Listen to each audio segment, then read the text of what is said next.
When the vaccines were first coming out and they first got approved for emergency use, we were told that the vaccines were about 93 to 95% effective, that they exceeded expectations in what we were going to see in the performance trials when we were hoping for 70, 75, maybe 80% effectiveness.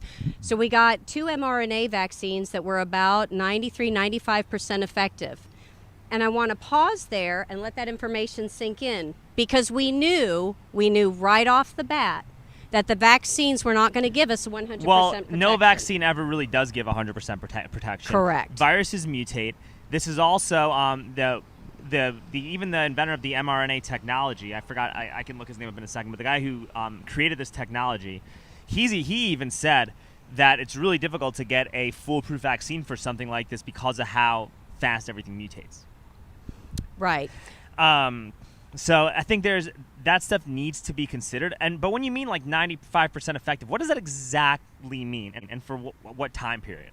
So that means that in the study times they were looking at their 3-month blocks, that kind of thing. When they go back and they check the coverage, there weren't 100% of people that didn't have an infection or didn't have antibodies. But how do you know that how did you know that it was effective? Like, did they get the vaccine and then you exposed them to a bunch of COVID right after they got the vaccine? So, like, how did you test to see whether or not it was going to prevent them from getting COVID?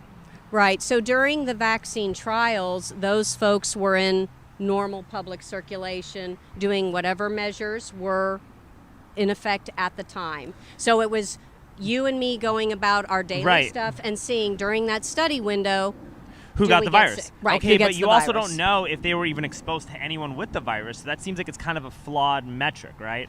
Potentially. There's always upsides and downsides, but we do know that a lot of our healthcare workers participated in those early trials, and so they definitely had exposure risk for the virus. Sure. But it's still something that people need to understand and consider, right? It's not like you gave a bunch of people the vaccine and then you took them into a COVID ward and exposed them to COVID patients. I think if you did that and you saw that nobody got COVID, you probably would see a lot more confidence in terms of how this vaccine could actually help reduce the spread.